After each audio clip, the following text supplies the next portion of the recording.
നമ്മളെല്ലാവരും ക്യാഷ് ഓരോരോ കാര്യങ്ങൾക്ക് വേണ്ടി സ്പെൻഡ് ചെയ്യുന്നവരാണ് അല്ലേ. ഇപ്പൊ ക്യാഷ് ഉണ്ടായാലും നമ്മുടെ ലൈഫിൽ കുറെ ഹാപ്പിനെസ് ഉണ്ടായിരിക്കും, പക്ഷെ അതുപോലെ കുറച്ച് ടെൻഷൻസ് നമുക്ക് ഉണ്ടായിരിക്കും. ക്യാഷ് ഇല്ലാത്തവരാണെന്നുണ്ടെങ്കിൽ പറയേ വേണ്ട, ഫുൾ ടെൻഷൻ ആയിരിക്കും അല്ലേ. അപ്പോൾ ഈ ക്യാഷ് ഇല്ലെങ്കിൽ ഉള്ള കുറച്ച് ടെൻഷൻസ് പിന്നെ വലിയ വലിയ ടെൻഷനുകളിലേക്ക് എത്തും.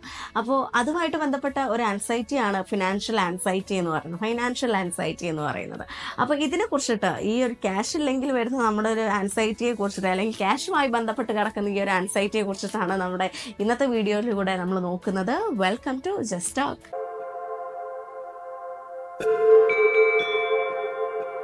നമ്മുടെയൊക്കെ ലൈഫിൽ ക്യാഷ് എന്ന് പറയുന്ന കാര്യം ഇൻഫ്ലുവൻസ് ചെയ്യുന്നത്, നമ്മുടെയൊക്കെ ലൈഫിൽ ക്യാഷ് എന്ന് പറയുന്ന ഒരു സംഭവത്തിന് എത്രത്തോളം ഇമ്പോർട്ടൻസ് ഉള്ളതെന്നുള്ളത് നമുക്ക് എല്ലാവർക്കും അറിയുന്ന കാര്യമാണ് അല്ലേ.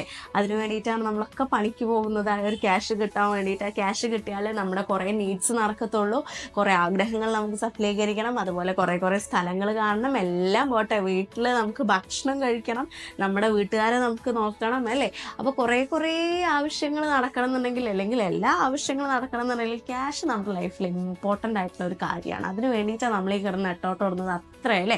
അപ്പോൾ ക്യാഷ് ഇല്ല എന്നുണ്ടെങ്കിൽ തീർന്നാണ് നമ്മുടെ ലൈഫ് സ്റ്റക്കായ പോലെ ആയിരിക്കും, ബ്ലാങ്ക് ആയി പോകും നമ്മളല്ലേ. പിന്നെ അതും എല്ലാം നമ്മുടെ ഈ ടെൻഷൻ എല്ലാം കൂടെ വന്നിട്ട്, ആൻസൈറ്റി പ്രോബ്ലംസ് എല്ലാം കൂടെ വന്നിട്ട് അവസാനിക്ക് ഈ ഒരു ഡിപ്രഷനിലായിരിക്കും. ഡിപ്രഷൻ പോലെ തന്നെയാണ് ഈ ഫിനാൻഷ്യൽ ആൻസൈറ്റി എന്ന് പറയുന്ന ഒരു കാര്യം. നമ്മളങ്ങോട്ട് സ്റ്റക്കായി പോകും, എന്താ ചെയ്യേണ്ടത് അറിയില്ല അല്ലേ. നമ്മൾ കുറേ അനുഭവിച്ചതല്ലേ നമ്മുടെ കൊറോണ കാലത്തൊക്കെ അല്ലേ, കോവിഡ് ടൈമിലൊക്കെ ഈ പണിക്ക് പോകാൻ പറ്റാണ്ട് എന്തൊക്കെയാണ് നമ്മൾ അനുഭവിച്ചത്. അപ്പോൾ ഈ ഒരു അത് പിന്നെ കോവിഡ് ടൈമിൽ നമ്മൾ ഉള്ളിലിരിക്കുകയാണെന്നെങ്കിലും ഇതിപ്പോൾ നമ്മൾ നോർമൽ ഒരു ലൈഫ് റൺ ചെയ്ത് പോകണമെന്നുണ്ടെങ്കിൽ ക്യാഷ് ഇല്ലെങ്കിൽ ഭയങ്കര പ്രശ്നമാണ്. അപ്പോൾ ഇതുകൊണ്ട് നമ്മൾ കുറേ പേര് ടെൻഷൻ അടിക്കുന്നുണ്ട്, ക്യാഷ് ഇൻ ഫ്യൂച്ചർ എന്ത് ചെയ്യണം, അല്ലാന്നുണ്ടെങ്കിൽ ഇപ്പോൾ കയ്യിൽ ഇത്ര ക്യാഷേ ഉള്ളൂ, ഇനി ഇത്ര കാര്യങ്ങൾ നടക്കാനിരിക്കുന്നുണ്ട്. അപ്പോൾ ഇതിനെക്കുറിച്ച് നമ്മൾ ഇങ്ങനെ തല പുണ്ണാക്കും അല്ലേ. അപ്പോൾ ഈ തല ഇങ്ങനെ ഇട്ട് ചിന്തിച്ച് കൂട്ടുമ്പോൾ ഒത്തിരി ഇഷ്യൂസ് നമുക്ക് വരും. അപ്പോൾ ഈ ഒരു ഫിനാൻഷ്യൽ ആൻസൈറ്റി നിങ്ങൾക്കുണ്ടോ ഇല്ലയോ എന്നുള്ളത് നമുക്ക് നോക്കാം. ഇതിൻ്റെ സിംറ്റംസ് എന്തൊക്കെയാണെന്നുള്ളത് നമുക്ക് നോക്കാം. ഞാൻ പറയുമ്പോൾ നിങ്ങളൊന്ന് റീചെക്ക് ചെയ്ത് നോക്കൂ, എന്താ ഇങ്ങനത്തെ പ്രശ്നങ്ങളൊക്കെ എനിക്കുണ്ടോ, സത്യത്തിൽ ഈ ഒരു ആൻസൈറ്റി പ്രോബ്ലം എനിക്കുണ്ടോ എന്നുള്ളത് നിങ്ങൾ തിങ്ക് ചെയ്ത് നോക്കുക കേട്ടോ. കുറച്ചെങ്കിലും ഇല്ലാത്തവരായിട്ടുള്ളവർ വളരെ റയർ ആയിരിക്കും, കാരണം ക്യാഷ് എന്ന് പറയുന്ന കാര്യം അത്ര ഇമ്പോർട്ടൻ്റ് ആണ് അല്ലേ. എനിവേ നമുക്ക് 1 by 1 ആയിട്ട് നോക്കാം. ഒന്നാമത്തെ ഒരു കാര്യം എന്ന് വെച്ചാൽ, ഈ ക്യാഷിനെ കുറിച്ചിട്ട് നമ്മൾ ചിന്തിക്കുകയേ ചെയ്യില്ല. ചില കൂട്ടർ ഭയങ്കരമായിട്ട് അവോയ്ഡ് ചെയ്യും. ക്യാഷ് കയ്യിലുണ്ടോ ഇല്ലയോ എന്നൊന്നും നോക്കൂല. കാരണം എന്താണെന്ന് വെച്ചാൽ, ഈ ഇല്ലെങ്കിലുള്ള ടെൻഷൻ കുറച്ചൊന്നുമല്ല അല്ലേ, ആ റിസ്ക് താങ്ങാൻ വയ്യാത്തതുകൊണ്ടാണ്. ഈ ഫിനാൻഷ്യലി ഉള്ള കുറേ കാര്യങ്ങൾ ഇത്തരത്തിലുള്ള ആൾക്കാർ മെല്ലെ സ്കിപ്പ് ചെയ്യാൻ തുടങ്ങും. ഒരു ചെറിയ കാര്യത്തിന് പോലും ബില്ലിടാൻ പോലും അവർക്ക് ടെൻഷനായിരിക്കും. ഇനിയിപ്പോൾ ബില്ലിട്ടാൽ പോലും ആ ഒരു ബില്ലിലുള്ള എമൗണ്ട് നോക്കാൻ പോലും ഇത്തരക്കാർക്ക് ടെൻഷനായിരിക്കും, ഭയങ്കരമായിട്ട് ടെൻഷനായിരിക്കും. ക്യാഷ് ഉണ്ടോ ഇല്ലയോ, ഇപ്പം ഇല്ലെങ്കിൽ നമ്മൾ എന്ത് ചെയ്യും. അപ്പോൾ നമ്മൾ ഈ ക്യാഷ് ഉണ്ടാക്കാൻ വേണ്ടിയിട്ടുള്ള കുറച്ച് തന്ത്രപ്പാടുകളുണ്ടല്ലോ, അതൊന്നും തലയിൽ ഏറ്റെടുത്ത് വെക്കാനുള്ള, ആ ഒരു റിസ്ക് ഏറ്റെടുത്ത് വെക്കാനുള്ള, ആ ടെൻഷൻ തലയിൽ വെക്കാനുള്ള ഒരു മൈൻഡ് ഇല്ലാത്തത് കൊണ്ടാണ്, ആ സ്ട്രെസ് താങ്ങാനുള്ള ഒരു കപ്പാസിറ്റി ഇല്ലാത്തതുകൊണ്ടാണ് ഇത്തരക്കാർ ഈ ഒരു ക്യാഷുമായിട്ട് ബന്ധപ്പെട്ടുള്ള കാര്യങ്ങൾ മെല്ലെ എല്ലാ കാര്യങ്ങളും അവോയ്ഡ് ചെയ്യാൻ തുടങ്ങും. ഇതൊരു സിംറ്റം ആണ് കേട്ടോ. നിങ്ങൾ ഇത്തരത്തിലുള്ളവരാണെന്നുണ്ടെങ്കിൽ ശ്രദ്ധിച്ചോ, കയ്യിൽ ഇപ്പോൾ എത്ര ക്യാഷ് ഉണ്ടെന്ന് പോലും ചെക്ക് ചെയ്യാത്ത ഒത്തിരി പേരുണ്ടായിരിക്കും. രണ്ടാമത്തെ കൂട്ടരെന്ന് പറയുന്നത്, ഞാൻ നേരത്തെ പറഞ്ഞതുപോലെ ഫ്യൂച്ചറിനെ കുറിച്ച് ആലോചിച്ച് വറീഡ് ആവുന്നവരാണ്. അതിപ്പോൾ ഇനി ക്യാഷ് ഉണ്ടെങ്കിലും ശരി ഇല്ലെങ്കിലും ശരി, ഈ ഫ്യൂച്ചറിൽ എന്ത് സംഭവിക്കും, അപ്പോൾ എനിക്ക് ക്യാഷ് ഉണ്ടാവുമോ കയ്യിൽ, ആ കാര്യത്തിന് സ്പെൻഡ് ചെയ്യാൻ ക്യാഷ് ഉണ്ടാവുമോ, ആ ഒരു സമയത്ത് എനിക്ക് ഇന്ന പരിപാടിക്ക് ക്യാഷ് ഉണ്ടായിരിക്കുമോ, അപ്പോഴേക്കും എൻ്റെ കയ്യിലുള്ള ക്യാഷ് തീരുമോ.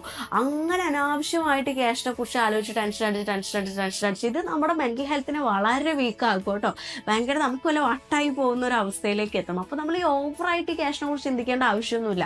ആദ്യം ഇന്നത്തെ കാര്യം നടക്കട്ടെ, എന്നിട്ടല്ലേ നമ്മുടെ ബാക്കി ഫ്യൂച്ചറത്തെ കാര്യം ആലോചിക്കേണ്ട ആവശ്യമുള്ളൂ. കറക്റ്റാണ്, ഫ്യൂച്ചറിൽ നമ്മൾ ആലോചിക്കണം അല്ലേ. നമ്മൾ ഫാമിലി മാൻ ആണെന്നുണ്ടെങ്കിൽ ഓഫ്കോഴ്സ് നമ്മൾ ആലോചിക്കണം ഇൻ ഫ്യൂച്ചർ എന്തൊക്കെ കാര്യങ്ങളുണ്ടെന്നുള്ളത്. എന്തായാലും നമ്മൾ ഓവറായിട്ട് ചിന്തിച്ചു കൂട്ടി വറീഡ് ആവേണ്ട ആവശ്യമൊന്നുമില്ല. ക്യാഷ് ഉണ്ടായാൽ പോലും അതാണ് അവസ്ഥ. നാളെ എനിക്കൊരു അസുഖം വരും, അസുഖം വന്നു കഴിഞ്ഞാൽ ഹോസ്പിറ്റലിൽ ഞാൻ കൊണ്ടുപോയിട്ട് ക്യാഷ് അടക്കേണ്ടി വരില്ല, അപ്പം എൻ്റെ കയ്യിൽ ക്യാഷ് ഇല്ലാണ്ടാവൂലേ. അങ്ങനെ അനാവശ്യമായിട്ട് ഇങ്ങനെ ചിന്തിച്ചു കൂട്ടുന്ന ഒരു പ്രശ്നം. വേറൊരു കൂട്ടരെന്ന് പറയുന്നത്, ചെറിയൊരു ക്യാഷിന് അല്ലെങ്കിൽ ചിലപ്പോൾ നമ്മളൊരു ഓഫറിന് വളരെ റേറ്റ് കുറഞ്ഞിട്ടായിരിക്കും ഒരു സാധനം മേടിച്ചിട്ടുണ്ടായിരിക്കുക, എന്നാലും ടെൻഷനായിരിക്കും, അയ്യോ ആ ഒരു ക്യാഷ് നമ്മുടെ അടുത്ത് പോയല്ലോ, ആ പോയല്ലോ പോയല്ലോ എന്നുള്ളൊരു തോട്ട് ഉണ്ടല്ലോ, നമ്മുടെ അടുത്ത് പോവാണല്ലോ ക്യാഷ്, ആ പോയല്ലോ എന്നുള്ളൊരു തോട്ടിൽ ഇനിയിപ്പോൾ ഒരു 10 രൂപ പോയാൽ പോലും ഇത്തരക്കാർക്ക് ടെൻഷനായിരിക്കും. അയ്യോ അത് പോയി, ഇനിയിപ്പോൾ ആ 10 രൂപ എങ്ങനെ ഉണ്ടാകണം, ആ 10 രൂപ എന്ന് പറയുന്ന ഏറ്റവും ഇമ്പോർട്ടൻ്റ് ആയിട്ടുള്ള ഒരു കാര്യമില്ല, 10 രൂപ പോയാൽ എൻ്റെ ലൈഫിന് എന്തോ പോയ പോലത്തെ ഒരു അവസ്ഥ. അപ്പോൾ വളരെ കുറഞ്ഞ ക്യാഷിന് പോലും സാധനം മേടിച്ചാലും അതിനും ടെൻഷൻ അടിക്കുന്ന ഒരു കൂട്ടം ആൾക്കാരുണ്ട്. ഇനിയിപ്പോൾ എവിടെയെങ്കിലും നമ്മൾ പുറത്ത് പോയിട്ട് അവിടെ നിന്ന് എന്തെങ്കിലും നമ്മൾ ഭക്ഷണം കഴിച്ചു, അല്ലാന്നുണ്ടെങ്കിൽ ഒരു നാരങ്ങ വെള്ളമെങ്കിലും കുടിച്ചു, അതിന് വരെ കണക്ക് നോക്കിയിട്ട് ഇത്ര രൂപ നമ്മൾ സ്പെൻഡ് ചെയ്തു പോയി, ഇനി അതിന് നമ്മൾ എന്ത് ചെയ്യും, അതിനൊരു കുറ്റബോധം കാണുക. അതൊക്കെ നമ്മൾ എന്തെങ്കിലും കാര്യം വരുമ്പോൾ അതിനൊരു ബഡ്ജറ്റൊക്കെ നമ്മൾ കീപ്പ് ചെയ്യണം. ശരിയാണ്, എത്ര ക്യാഷ് നമ്മുടെ കയ്യിൽ നിന്ന് പോയി എന്നുള്ളത് നമ്മൾ കീപ്പ് ചെയ്യണം, ആ ജേണലൊക്കെ കീപ്പ് ചെയ്യണം, വളരെ നല്ലതാണ് എന്ന് കരുതിയിട്ട് ദിവസവും ആ ഒരു 10 രൂപ തിരിച്ച് കിട്ടും വരെ 2 ദിവസം അതിനെക്കുറിച്ച് തന്നെ ആലോചിച്ച് കിടന്നുള്ളൊരു അവസ്ഥ ആലോചിച്ച് നോക്കൂ. ഞാൻ ആ 10 രൂപയ്ക്ക് ആ സാധനം മേടിക്കേണ്ടിയിരുന്നില്ല, പക്ഷേ എൻ്റെ കയ്യിൽ നിന്ന് 10 രൂപ പോയി, എന്തൊരു കഷ്ടമാണെന്ന് പറഞ്ഞിട്ട് അതെന്നെ ആലോചിച്ചിരുന്നുള്ളൊരു അവസ്ഥ ആലോചിച്ച് നോക്കൂ. ഇനി പറയുന്ന കൂട്ടർ ഭയങ്കര ഡേഞ്ചറസ് ആണ് കേട്ടോ. എന്താന്ന് വെച്ചാൽ ഒരു സെൽഫ് കെയർ ചെയ്യാണ്ട്, ഒരു ഫാമിലീനെ പോലും കെയർ ചെയ്യാണ്ട്, ഒന്നും നോക്കാണ്ട് ക്യാഷിന് വേണ്ടിയിട്ട് പണിയെടുത്ത് മരിക്കാൻ തയ്യാറാവുന്ന ഒരു കൂട്ടം ആൾക്കാരുണ്ട്.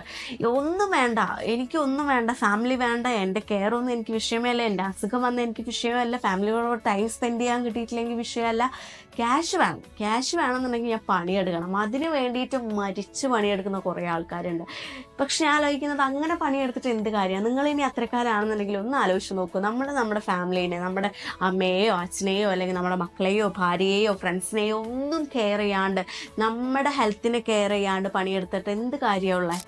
അപ്പോൾ അങ്ങനെ നമ്മൾ ഒന്നും കെയർ ചെയ്യാണ്ട് പണിയെടുക്കാൻ നിന്നിട്ടുണ്ടെങ്കിൽ ഈ പണിയെടുത്ത് കിട്ടുന്ന ക്യാഷൊക്കെ നമുക്ക് ഹോസ്പിറ്റലിലോ വേറെ എവിടെയെങ്കിലും കൊണ്ട് ചിലവഴിക്കാനേ സമയം കാണത്തുള്ളൂ.